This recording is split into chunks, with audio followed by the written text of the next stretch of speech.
What's up, guys? This is Daniel with Midnight Movie Trash, and I'm here with Laurence Mason, a.k.a. Tintin.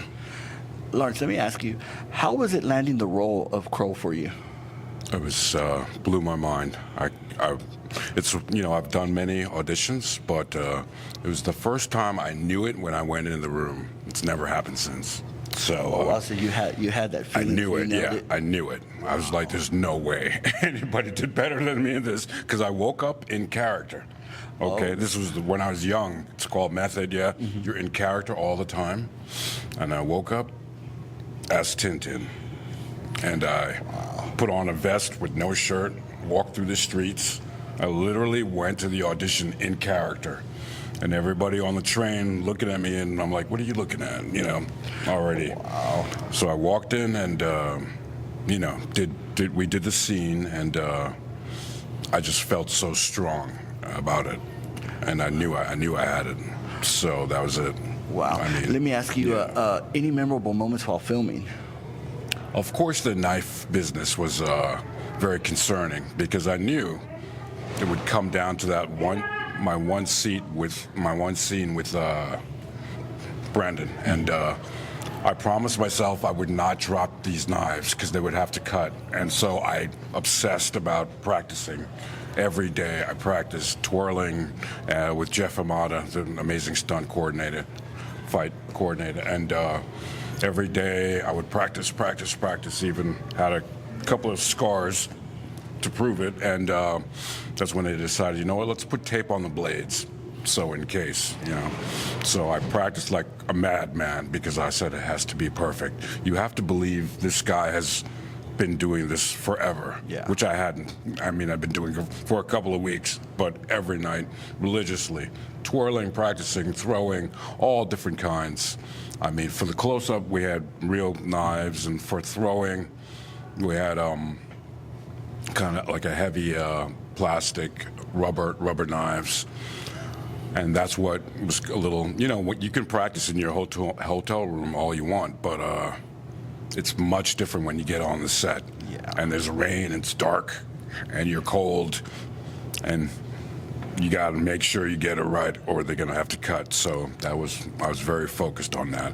I knew that it was all on me. If I dropped it, no matter what everybody's doing, we're going to have to do it again.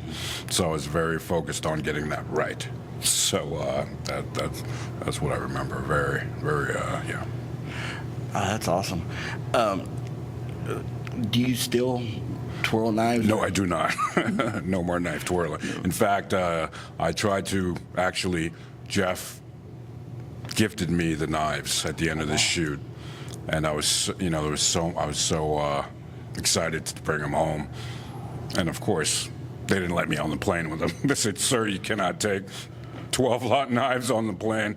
I said, they were a gift. So sorry, you can't take them. So somebody's got those knives. Some TSA person in North Carolina.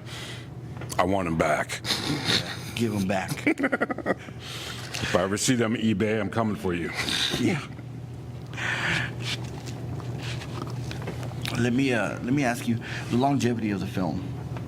How does that make you feel when you have fans coming up to you for? It's amazing. It's amazing because I never thought, if at the time, like I was a young actor, and it felt like a B movie. I'm not a big horror fan, which a lot of people are surprised to find out. But I really didn't, it's just, at the time, it was another job. And the longevity is amazing. It's 30 years later. I mean, it's amazing. I mean, seeing Rochelle go from a little girl to a grown woman with her own kids, I mean, that's amazing. It's a lot of gratitude. It makes me feel great because the life of an actor is pretty lonely until you get the job. So it's great that it, generations still appreciate it, and it still holds up. It still has the mood, and it's like a time capsule. The music, the wardrobe, everybody did such a great job, And I'm the face of that, which is nice because I had a very small part, And I mean, like again, the wardrobe. Adrian Phillips, I believe, did the wardrobe, and of course the soundtrack. These things still go on and still cannot be beat. though they've tried, nobody's come close. So it's amazing. It's great. It's a great feeling to still be appreciated, because lots of time people forget, you know. Yeah. And the Crow fans are the best. They bring so much heart, you know, which is awesome, a great feeling. During the filming, did you ever think that this was going to become the cult classic that it is? Absolutely not. No, I was very surprised. Thankfully surprised.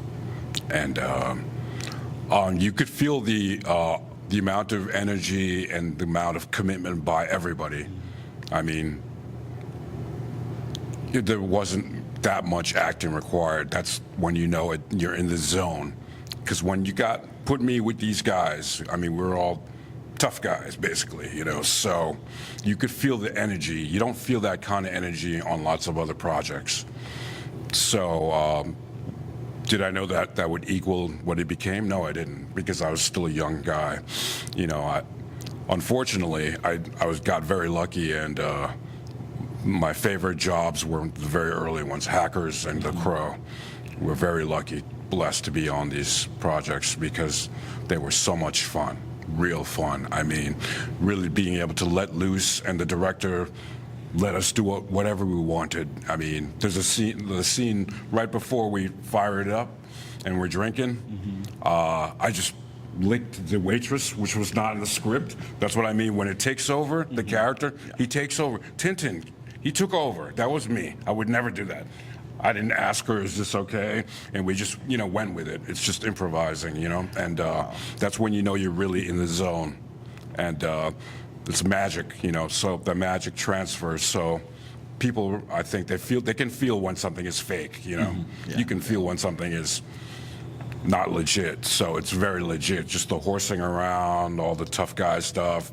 I mean, we tore that town up. I mean, North Carolina, Wilmington. I mean, you know, you're shooting night shoots every night, 3 months. You're living like a vampire. You wake up at 7 o'clock, lunch is at midnight, dinner is about 4 in the morning. I mean, living like this, you're gonna become this character. It's gonna happen, you know. You try to stay open artistically, and something just happens, and then you just transfer over. And one day you wake up and you're like, huh, I'm gonna go twirl some knives. Even after the show, I mean, I still, when I went shopping, I'm like, oh, these boots and these tight jeans look like good. I'm gonna wear those. And I didn't even dress like that. So he took over at some point. So it took a while to shake it off. That's when you know you're in the zone. So you don't want to have to generate something. When it happens naturally, it's inspiration. That's what it's all about. No doubt, no doubt. One final question. Where can they find you on social media? Laurence Mason, NYC. That's it. I'm a very private person. I'm a recluse. So give me a shout out. Tell me you saw me here on this great show here. And I will actually reply. Awesome. Thank you so much. Thanks so much. It was an absolute honor. Appreciate it. This is Daniel with Midnight Movie Trash. See ya.